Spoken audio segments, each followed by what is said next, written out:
Assalamualaikum warahmatullahi wabarakatuh. Waalaikumsalam warahmatullahi wabarakatuh. Alhamdulillah alladzi bi ni'matihi tatimmu shalihat. Asyhadu an la ilaha illallah wahdahu la syarika lah. Wa asyhadu anna Muhammadan abduhu wa rasuluh la nabiyya ba'dah. Allahumma shalli wa sallim wa barik ala sayyidina Muhammad wa ala alihi wa sahbihi ajma'in. Subhanaka la ilma lana illa ma 'allamtana innaka antal alimul hakim. Rabbi shrah li sadri wa yassir li amri wahlul 'uqdatam min lisani yafqahu qawli. Amma ba'du. Ma'asyiral muslimin wal muslimat, Bapak Ibu jamaah salat maghrib Masjid Ar-Rahman rahimana wa rahimakumullah. Mari kita awali majlis kita ini dengan membaca suratul Fatihah. Mudah-mudahan Allah mengampuni dosa-dosa kita. Mudah-mudahan Allah melimpahkan kepada kita rahmat berupa ilmu yang manfaat dunia dan akhirat. Mudah-mudahan kita diberikan keselamatan, perlindungan, dan istiqomah dalam ketaatan kepada Allah Subhanahu wa Ta'ala, yang pada gilirannya Allah bimbing kepada kita untuk menyempurnakan iman dan Islam dan meninggal dalam keadaan husnul khatimah. Al-Fatihah. Bismillahirrahmanirrahim. Alhamdulillahirabbil alamin. Ar-Rahmanir Rahim. Maliki yaumiddin. Iyyaka na'budu wa iyyaka nasta'in. Ihdinas siratal mustaqim. Shiratal ladzina an'amta 'alaihim ghairil maghdubi 'alaihim waladdallin.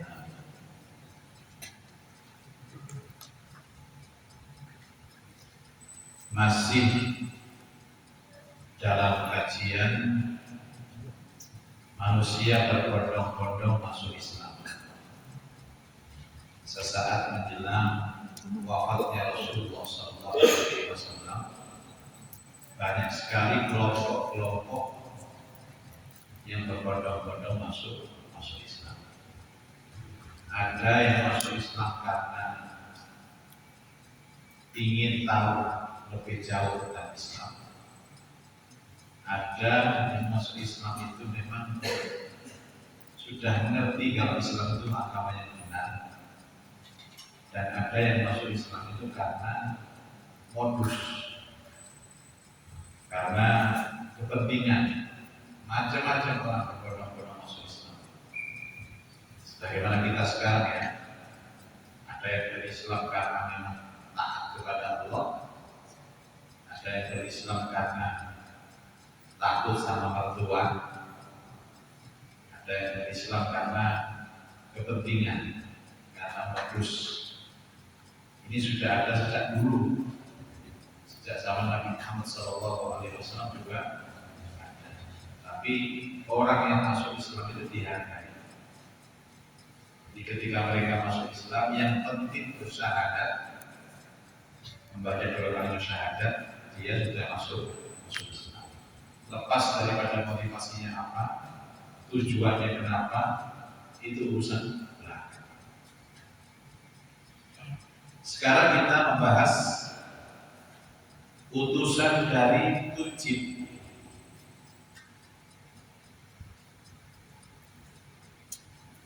Halaman 538.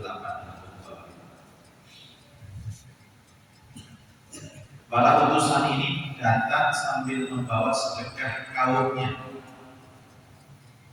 dari kelebihan kebutuhan mereka. Para utusan ini berjumlah 13 orang.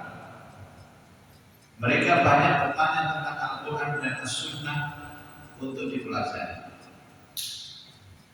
Dan mereka tidak lama berada di Madinah. Ketika beliau memberi bekal perjalanan kepada mereka, maka mereka mengirim seorang pemuda yang sebelumnya tinggal di dalam kemah.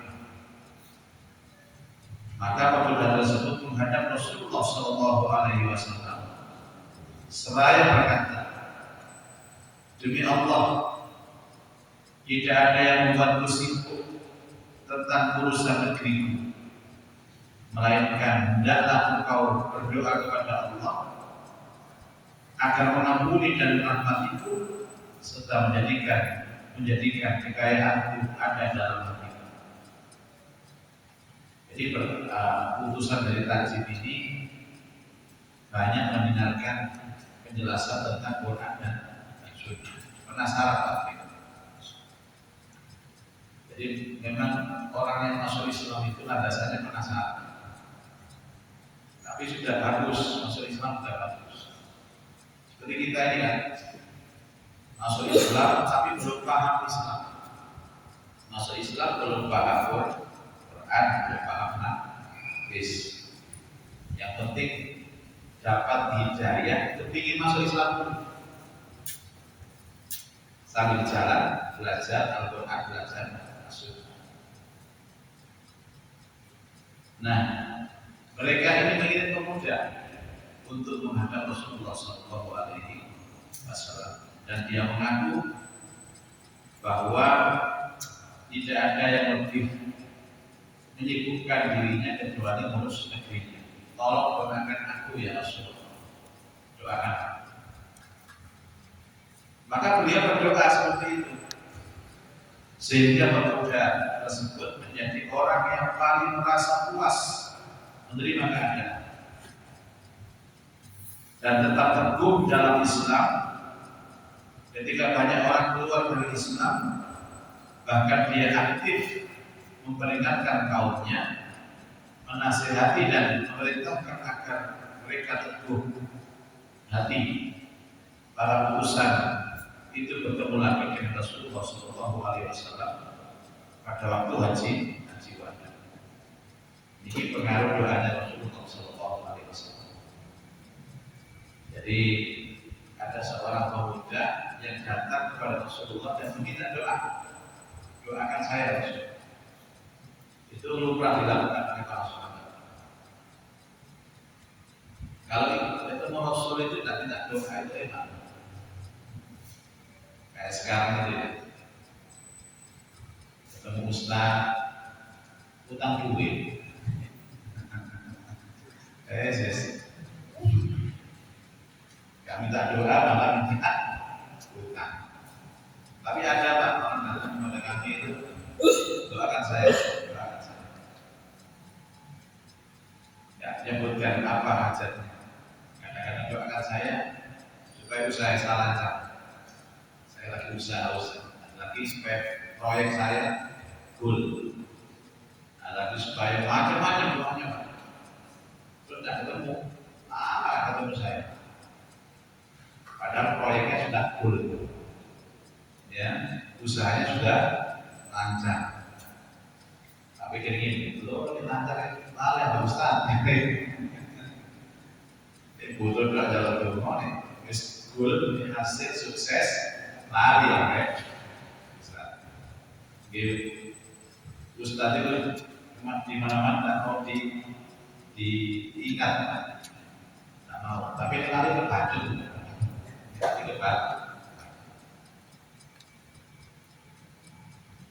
Jadi doa ini merupakan harapan ya, kepada Rasulullah SAW. Dan Rasulullah kadang-kadang begitu. Kadang-kadang akan minta doa itu dipegang kepalanya. Loh, ya Allah jadikan ini. Kadang-kadang dipegang tangannya. Coba tanganmu ke sini. Dari tangan dia dan tangan Rasul saling terpaut. Kemudian diangkat begini. Nah, ini caranya berdoa. Atau yang ketiga, angkat tangan. Jadi Rasulullah mengangkat tangan, dia juga mengangkat tangan. Yang terjadi di pegang kepalanya itu seperti pada Abdullah bin Abbas. Misalnya Waktu itu Abdullah bin Abbas memang usianya di bawah Rasulullah jauh, remaja. Itu kita didoakan. Akhirnya doa Rasulullah, Allahumma faqihhu fid-din wa 'allimhu fit-ta'wil. Itu kan apa? Ya Allah, pandaikan dia di dalam tafsir dan alimkan di dalam takwil. Rasul yang berdoa langsung dikabulkan sama Allah. Terus ada sahabat lain juga doa tapi coba bukan tangan saya. Ya Allah, berikan kebaikan kepada rezeki yang luas kepada. Adapun yang seperti suruh mengangkat tangan itu, ketika kasus Sa'labah, minta doa sama Rasul, ya Allah doakan saya supaya jadi orang kaya. Nanti kalau saya kaya, saya akan menyembah. Kalau saya kaya, saya akan gunakan kekayaan saya itu untuk agama. Langsung ya Allah, jadikan Sa'labah ini kaya raya. Langsung ngobrol Pak. Tapi sebenarnya Sa'labah suge lali.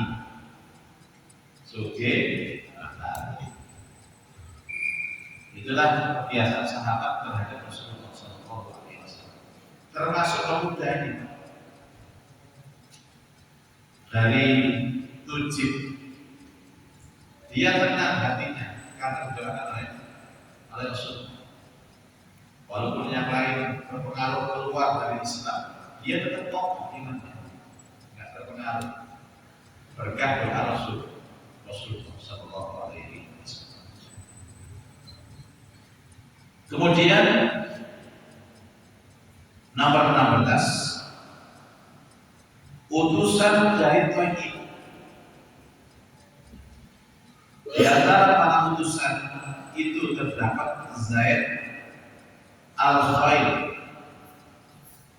Setelah berbicara panjang lebar dengan Nabi Sallallahu Alaihi Wasallam, maka mereka pun masuk Islam dan keislaman mereka benar-benar menjadi baik. Jadi ada orang yang masuk Islam itu langsung baik. Ini mengamalkan ayat, ya ayyuhalladzina amanu fis-silmi kafah. Wahai orang-orang yang beriman, masuklah ke dalam Islam secara kafah, keseluruhan. Seperti halnya utusan dari Taif. Beliau bersabda tentang Zaid. Zaid itu salah satu rombongan dari Taif. Kata beliau, tak seorang pun dari bangsa Arab yang namanya disebutkan kepadamu, yang menurut ceritanya dia adalah orang kaya, namun setelah tiba di hadapanku, aku tidak melihat kenyataan dirinya seperti yang menceritakan. Selain dari Zaid Al-Khair, dia tidak membawa apapun yang dimilikinya. Lalu beliau menamakan dirinya dengan julukan Al-Khair. Jadi Al-Khair dirubah menjadi Al-Khair yang asalnya diakhiri lam r, jadi diakhiri r. Al-Khair kan kebaikan.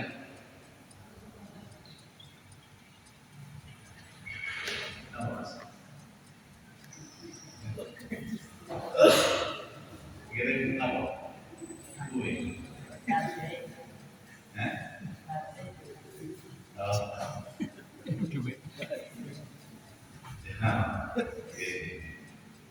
Pagi-pagi sakit.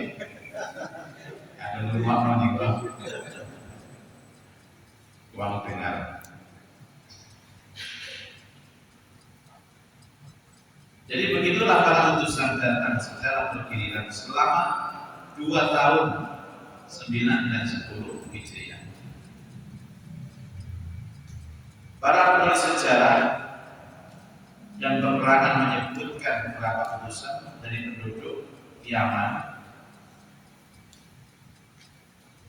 Al-Azhar, Bani Sa'ad, Hudain dari Roto'ah, Bani Amir bin Qais, Bani Asad, Bahroh, Haulan, Maharib, Bani Haris bin Ka'ab, Ghabun, Bani Muntafik, Salman, Bani Abbas, Huzainah, Murad, Zubair, Iddah, Murrah, Ghassan, Bani Is, dan Nahok merupakan unsur terakhir yang datang pada pertengahan bulan Muharram tahun 11 Hijriah. Sejumlah 200 orang yang paling banyak dari berbagai utusan itu adalah datang pada tahun 9 Hijriah. Ini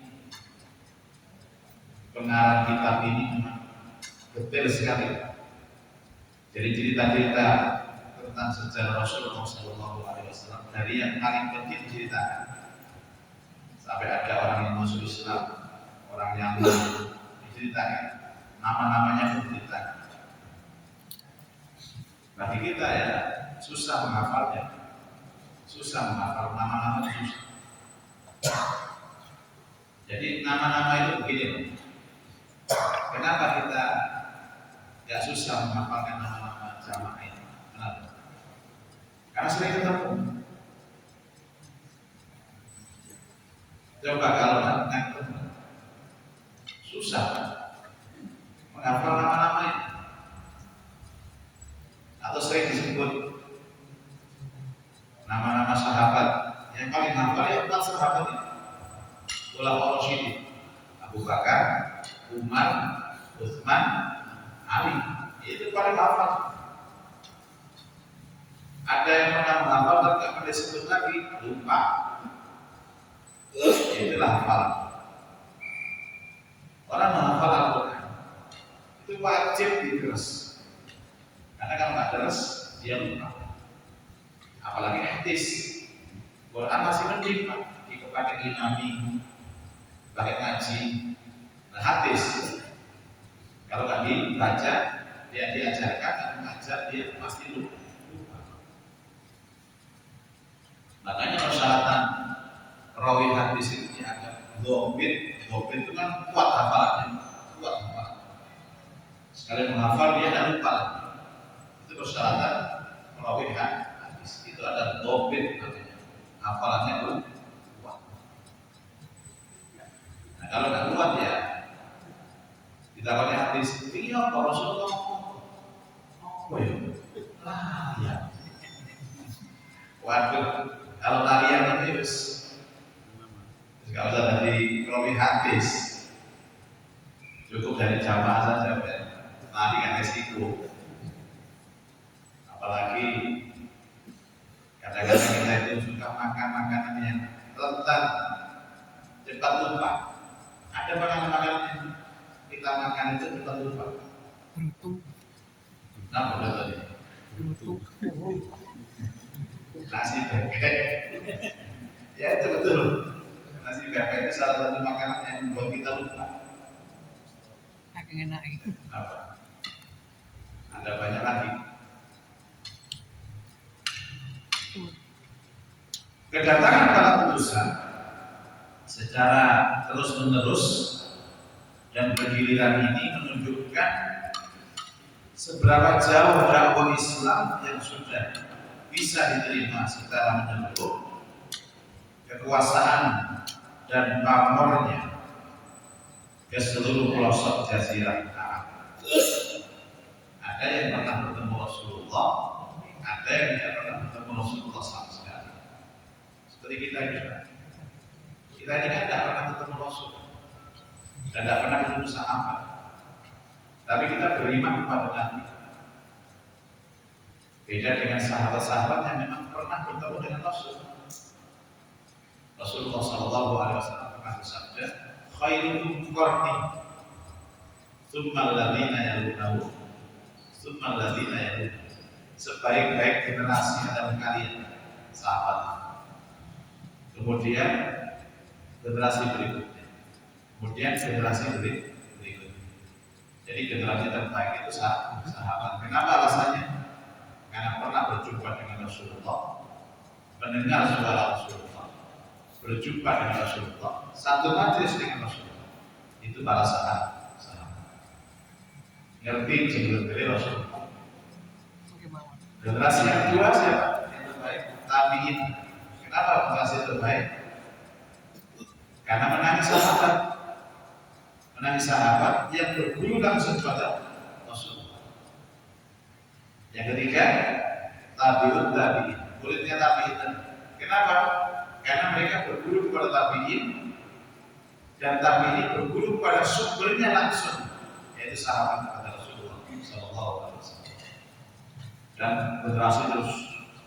Jadi kalau ada tabi'in, tabi'ut tabi'in, tabi'in sampai kepada kita ini berapa?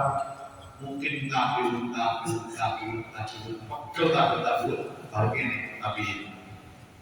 Tapi pernah ditulis oleh Rasulullah Sallallahu Alaihi Wasallam. Kita tidak pernah berjumpa Rasulullah dan pernah bertemu Rasulullah, tapi beriman kepada Rasulullah. Untung kita dipuji oleh Rasulullah Sallallahu Alaihi Wasallam.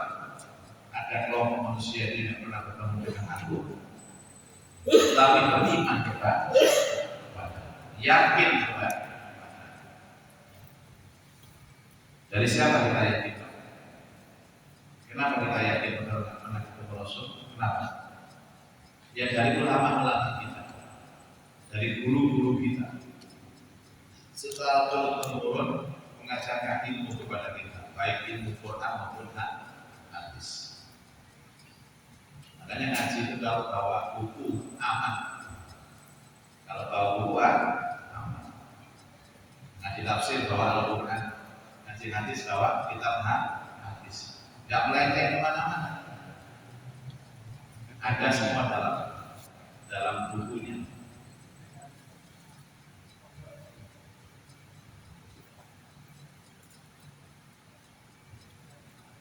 Semua bangsa Arab melihat ke Madinah dengan pandangan hormat. Ingat ya. Jadi yang disebut kota Nabi Madinah, bukan Mekah. Mekah hanya kelahiran. Tapi kota Nabi itu adalah Madinah. Makanya orang-orang itu melihat Madinah dengan hormat. Kenapa? Ada Rasulullah Sallallahu Alaihi Wasallam. Sehingga tidak terlihat satu penghalang pun untuk tunduk kepada kekuasaan Madinah. Seolah-olah Islam itu ada di Madinah. Kekuasaan Islam ada di Madinah. Madinah sudah berubah menjadi ibu kota Jazirah Arab. Hal ini tidak bisa dipungkiri. Hanya saja kita tidak bisa mengatakan bahwa Islam telah tertanam kuat di dalam hati satu hari. Jadi namanya juga iman, berubah-ubah ya. Orang-orang yang terutama itu berjumpa dengan Rasulullah itu kadang-kadang kuat saat masuk Islam, tapi kemudian belajar lagi, fluktuasi imannya. Beda dengan sahabat yang selalu berjumpa dengan Rasulullah. Ada apa-apa Rasulullah, ada apa-apa Rasulullah. Takon masalah Rasulullah, ada persoalan Rasulullah. Jadi terjaga iman. Nah yang jauh-jauh ini tidak bisa.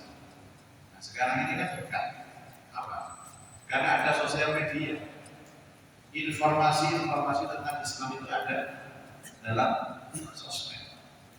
Ada dalam YouTube, TikTok, semua ada informasi Islam. Ke pelosok-pelosok penjuru, terpencil itu semuanya sampai. Sebab tidak sedikit para penduduk di daerah pelosok dan pedalaman yang masuk Islam hanya karena mengekor pada pimpinannya. banyak yang masuk Islam, pimpinannya masuk Islam, anak buahnya semua masuk Islam. Jadi mereka itu nggak paham Islam itu apa. Wis pokoknya kalau butek, ya. Kalau dulu mati oleh kalau kiai ya dulu. Ya. Banyak yang begitu. Yang mengerti Islam hanya pimpinannya. Yang masuk Islam pertama koordinator, kemudian dia ngajak kepada kaumnya untuk masuk Islam. Ya saya mending kan mereka itu pimpinannya. Seperti itu loh Pak. Seperti Nabiullah Sulaiman ketika bersama dengan pasukannya melewati sekelompok semut ya. Nah, itu ada rajanya semut, ada kepalanya semut. Ya nggak tahu cara pemilihannya bagaimana itu. Poting. Nah, kepalanya semut bilang gini, ya ayyuhan namlu udkhulu masakinakum la yatimannakum Sulaiman wa junuduhu wa hum la yash'urun. Wahai sekelompok semut, kalau bahasa Arab ya ma'asyiral semut rahimakumullah, masuklah ke dalam rumah-rumah kalian, masuklah ke dalam rumah-rumah kalian, jangan sampai kalian terinjak Sulaiman sementara Sulaiman gak terasa. Dia gak kosong itu awak dewi gitu, dia mati. Kemudian Nabi Sulaiman mendengar itu, kan dengar ya, bisa mengetahui bahasa semut. Senyum Sulaiman, tersenyum, masya Allah. Mulu ya, berubah bahasa semut itu masya Allah. Nah itu semutnya itu kenal Nabi Sulaiman, tapi anak buahnya nggak kenal. Jadi kalau semutnya beriman, kepalanya itu otomatis anak buahnya juga beriman. Itu tentang cerita semut yang mereka berada di pelosok pedalaman, tidak pernah mengenal Islam, tapi ketuanya masuk Islam, akhirnya ikut Islam. Jadi mereka itu masih ikutan. Sekarang katanya Islam ikut-ikutan. Bangga. Ada apa ikut-ikutan? Masa sih nggak ada. Ya, hampir semua masuk Islam itu ikut-ikutan. Mereka yang mengerti saja yang ngaji-ngaji, ikut pengajian itu hanya sedikit saja dari mereka. Tapi kebanyakan mereka masuk Islamnya ikutan. Untuk yang diikuti bener, kalau diikuti sesat, karena ada sesat menyesatkan. Dia sesat menyesatkan loh.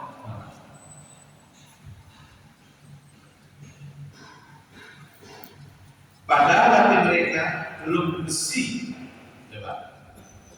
Dan ini yang untuk mengadakan persekongkolan dengan ajaran Islam pun belum terasuk ke dalam sanubari mereka. Al-Quran telah menggambarkan sebagian di antara mereka di dalam surat At-Taubah. Namanya A'raf, Pak. Orang pedalaman itu A'raf, bukan Arab ya. Ada Arab, ada A'raf. Kalau Arab itu ya orang Arab. Kalau Arab itu pedalaman Arab, Badui, orang Arab katok, orang Arab deso. A'udzubillahi minasyaitonirrajim. Bismillahirrahmanirrahim. Al-a'rabu asyaddu kufran wa nifaqan wa ajdaru an la ya'lamu حدود ما أنزل الله على رسوله والله عليم حكيم ومن الأعراب من يتخذ ما ينفق مغرما ويتربص بكم الدوائر عليهم دائرة السوء والله سميع عليم. صدق الله. At-Taubah 19. Badui itu dikenal dengan orang Arab pelosok Badui.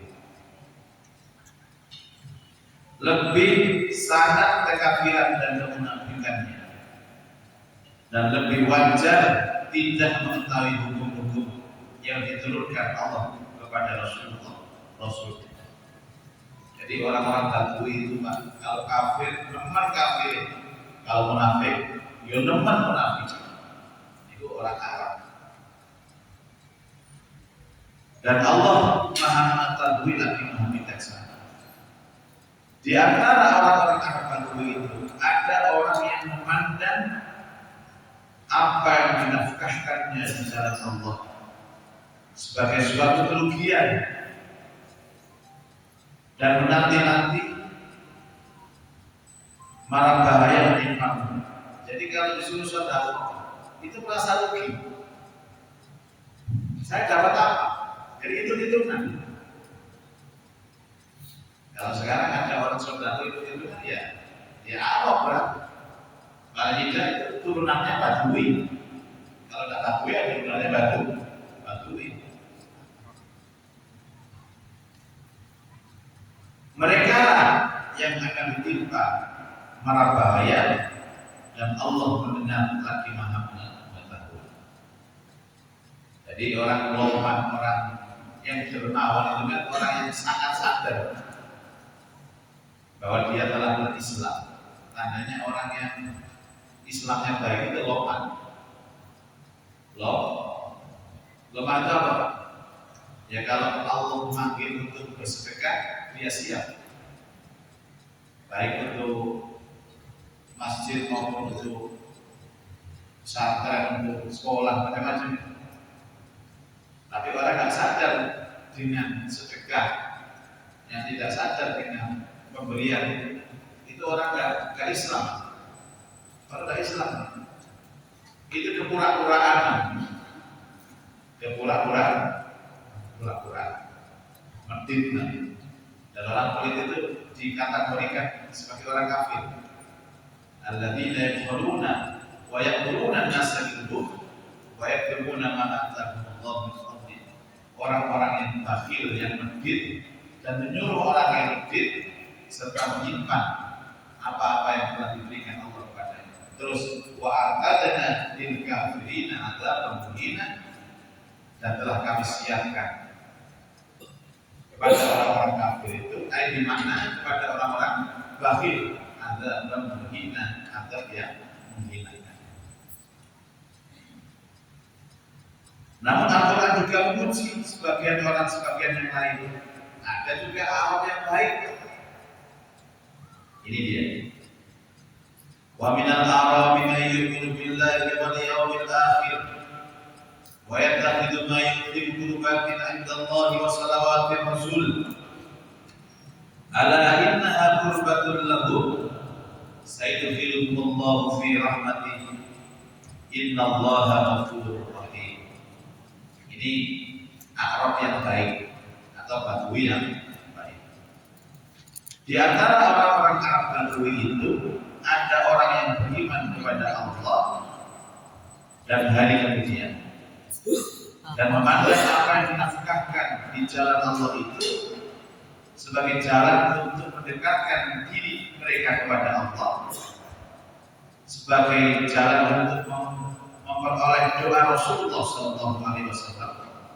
Ketahuilah, sesungguhnya nafkah itu adalah suatu jalan bagi mereka untuk mendekatkan diri kepada Allah.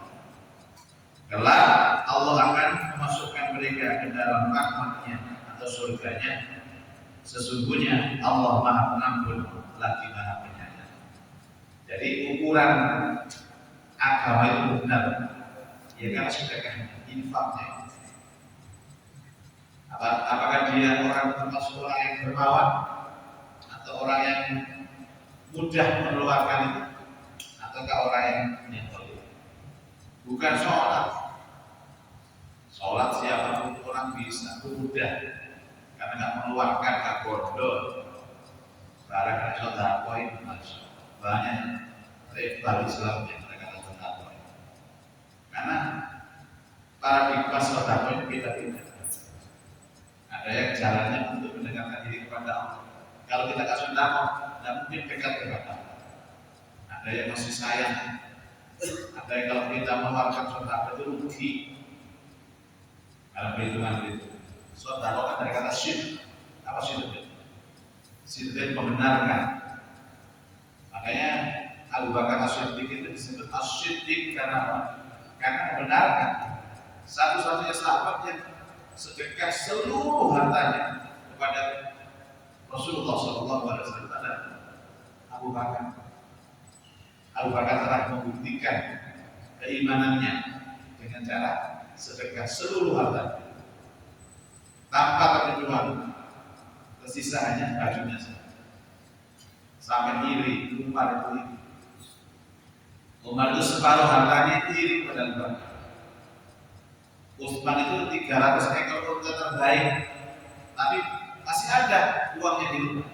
Tidak semuanya diserahkan kepada Abu Bakar. Entek, saudara entek. Tidak merasa hemat. Ya, mudah-mudahan kita seperti Abu Bakar. Tapi apa yang sudah apa? Enggak duit. Ya mungkin seperti contoh sahabat-sahabat Al-Sufa ya, seperti Bilal bin Rabah itu kan tidak punya, tapi tenaganya itu butuh agama, tenaganya. Jadi orang itu ada yang jihad itu dengan jiwanya, ada yang dengan hartanya. Wajah itu bilang wajib wanusi. Ada juga orang yang dua-duanya, badannya juga, kemudian hartanya. Orang-orang sih kalau nih, yoga jihad gak awake, yoga harta. Boleh orang dengan akhirat. Oleh susu orang-orang yang berjihad. Baca itu bisa diri yang wali musik. Itu ditawarkan oleh Allah kepada kita. Ya ayyuhalladzina amanu hal adullukum ala tijaratin tunjikum min adzabin alim. Wahai orang-orang yang beriman, maukah kalian aku tunjukkan tijarah, sebuah perniagaan yang bisa menyelamatkan kamu dari azab yang pedih. Sahabat kalau tahu ayat seperti itu, Pak, bala ya Rasulullah. Enggak ya Rasulullah. Apa itu? Tu'minuna billah, beriman kepada Allah. Wa tujahiduna fi sabilillah bi amwalikum wa anfusikum, dan berjihad di jalan Allah dengan hartamu dan dengan jiwa. Kemudian Allah akan mengampuni dosa-dosa, yaghfir lakum dzunubakum wa yudkhilkum jannatin tajri min tahtiha al-anhar wa masakin thayyibatan fi jannatin 'adn, dan tempat yang mulia di surga. Itu adalah balasan orang-orang yang berjihad dengan harta dan jiwanya di jalan Allah Subhanahu wa Ta'ala. Itu ditunjukkan, dibuktikan oleh para sahabat. Sahabat rata-rata jiwanya dan hartanya. Ini perang bersemangat, ini nyumbang semangat yang luar biasa. Itu sahabat. Nah, sedangkan orang-orang yang relatif sudah beradab seperti yang berada di Mekah, di Madinah, di Taif, mayoritas penduduk Yaman dan Bahrain, maka keislaman mereka benar-benar kuat dan mereka menjadi pembuka sahabat dan orang-orang muslim. Ini sekarang begini Pak, di kota-kota besar di Surabaya, Pak, orang-orang pemahaman agamanya lebih baik daripada orang di desa. Seperti kali lah. Dan bisa dilihat apa jamaah sukunya. Di kota-kota itu masjid-masjid subuh rata-rata penuh. Atau coba di desa. Oh, saya pernah di desa mana? Telur, tapat, ada yang agak tapat. Iya, kesadaran orang-orang kota itu lebih tinggi daripada orang-orang desa. Kenapa? Orang kota masnya dicekoi Ustaz, dicekoi. Sampai-sampai tidak ada celah untuk malas tidak ada celah. Apalagi hari Minggu bahwa ada subuh pengajian subuh itu penuh. Ada di masjid. Saya pernah datang di Aloha, diundang ada safari subuh penuh hari Minggu. Jamaah subuhnya seperti jamaah Jumat, nyaris persis. Masya Allah. Orang mangani ya, NP disediakan makan. NP kedua disediakan cek darah gratis. Wakil, kondisi wakil. Itu cara orang-orang kota untuk menarik jamaah agar semakin banyak. Hadiah umroh diundi nanti di akhir tahun. Ya, namanya orang makan. Kalau di kota, bagus. Kalau di desa, Arab atau Badui masih terbelakang. Pemahaman mereka terhadap Islam masih terbelakang. Baik Bapak Ibu, tuntas sudah memang kita tentang beberapa kelompok yang berbondong-bondong masuk Islam sesaat menjelang Rasulullah SAW wafat. Kemudian nanti kita akan membahas keberhasilan dakwah Islam dan pengaruhnya secara umum dalam kesempatan akan datang. Mudah-mudahan kita diberikan manfaat oleh Allah Subhanahu wa taala. Amin. Dan kita menjadi orang-orang yang bahagia di dunia sampai dengan akhirat. Al-Fatihah. Iya kan. أعوذ بالله من الشيطان الرجيم بسم الله الرحمن الرحيم الحمد لله رب العالمين اللهم صل وسلم وبارك على سيدنا محمد وعلى آله وصحبه أجمعين اللهم انفعنا بما علمتنا وعلمنا ما ينفعنا وزدنا علما نافعا اللهم ارزقنا فهم النبيين وحفظ المرسلين وإلهام الملائكة المقربين رب يسر ولا تعسر رب تمم بالخير إنك على كل شيء قدير ربنا آتنا في الدنيا حسنة الآخرة حسنة وقنا عذاب النار وصلى الله على سيدنا محمد وعلى آله وصحبه وبارك وسلم والحمد لله رب العالمين سبحانك اللهم وبحمدك أشهد أن لا إله إلا أنت أستغفرك وأتوب إليك السلام عليكم ورحمة الله وبركاته Waalaikumsalam warahmatullahi wabarakatuh.